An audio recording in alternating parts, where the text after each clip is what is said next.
అలసిన వానికి ఊరడించు మాటలు. సహోదరుడు భక్తి సింగ్ గారి పరిచయం నుండి సేకరించిన అనుదిన ధ్యానములు. జూన్ 4. శాంతి మీకు అనుగ్రహించి వెళుచున్నాను, నా శాంతినే మీకు అనుగ్రహించుచున్నాను. యోహాను సువార్త 14:27. నీవు నిజమైన సమాధానం కనుగొంటివా అను సామాన్యమైన ప్రశ్నను నీకు వేయగూరుచున్నాను. రక్షించబడినప్పటికీ శత్రువు మోసగించుటచే అనేకులకు నిజమైన సమాధానం లేదు. వారు రక్షించబడితిమి, తిరిగి జన్మించితిమి అని చెప్పినప్పటికీ వారి జీవితము, వారి అనుభవమును బట్టి ఎక్కడో ఏదో లోపమున్నట్లు అనిపించును. ప్రభువైన యేసుక్రీస్తు సమాధానం ఇచ్చుటకై లోకమునకు వచ్చెను. యెషయా తన ప్రవచనములో యేసు ప్రభు యొక్క జననము, జీవితం, శ్రమ, మరణము, పునరుద్ధానము, రెండవ రాకడను గురించిన అతి సూక్ష్మమైన విషయములను స్పష్టంగా ప్రవచించెను.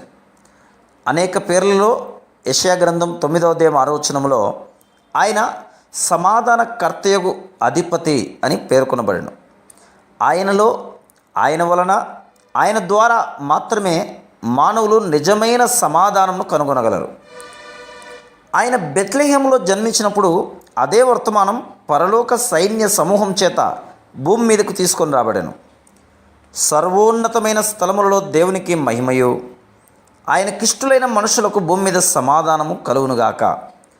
లూకా సువార్త 2:14. ఆయన పునరుద్ధరణైన తర్వాత తన శిష్యులకు మొట్టమొదట ఇచ్చిన వర్తమానం, మీకు సమాధానం కలుగునుగాక.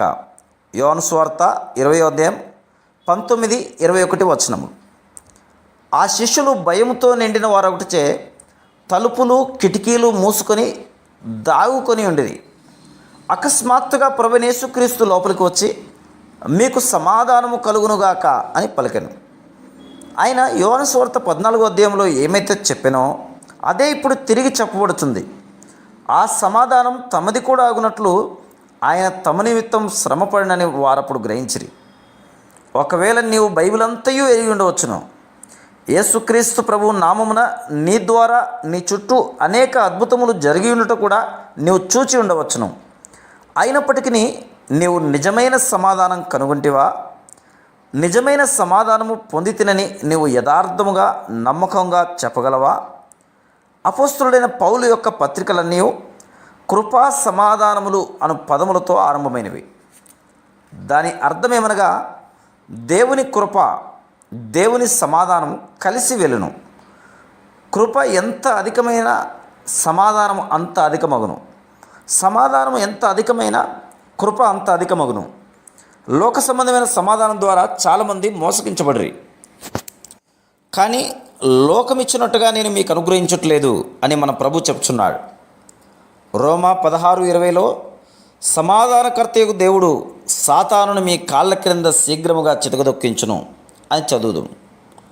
బైబిల్ జ్ఞానము, దీర్ఘ ప్రార్థనలు, కళలు, అద్భుతముల ద్వారా మనం సాతానును ఓడించలేము. సమాధానకర్తయగు దేవుడే సాతానును మన కాళ్ళ కింద శీఘ్రంగా చితకదొక్కించునని లేఖనం చెప్పుచున్నది. అందువలనే సాతాను మన సమాధానమును భంగపరచవలని ప్రయత్నించును. దయచేసి నీవు నిజమైన సమాధానం కనుగొంటినని రూఢిపరచుకొను. లేని యెడల సాతాను యొక్క కుయుక్తి లేక ఉపాయం ద్వారా నీవు ఓడించబడదు.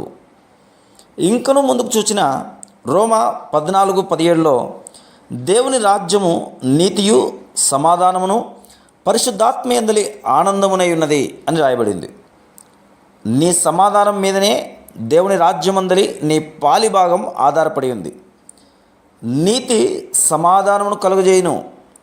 యెషయా గ్రంథం 32:17. పైకి కనబడు దానిని బట్టి నీవు నీతిమంతుడవు లేక మంచివాడవు కాలేవు.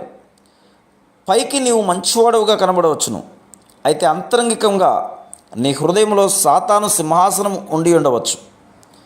నిరీక్షణ కర్తయగు దేవుడు విశ్వాసము ద్వారా సమస్త ఆనందముతోనూ సమాధానముతోనూ మిమ్మును నింపునుగాక. రోమా 15:13. నీవు నిజమైన సమాధానమును కనుగొనినప్పుడే దేవుని శక్తి నీలో సంపూర్ణంగా పనిచేయగలదు. అట్టి నిజమైన సమాధానమును నీవు కనుగొనని యెడల నీవు సరైన విధంగానే ప్రార్థించలేవు. నీవు నిజమైన సమాధానమును కనుగొనని యెడల సాతానును సులభంగా ఓడించలేవు. అంతరంగంలో నిజమైన సమాధానమును కలిగి ఉండటం వలన మాత్రమే నీవు దేవుని స్వరమును వినగలవు. Praise the lord.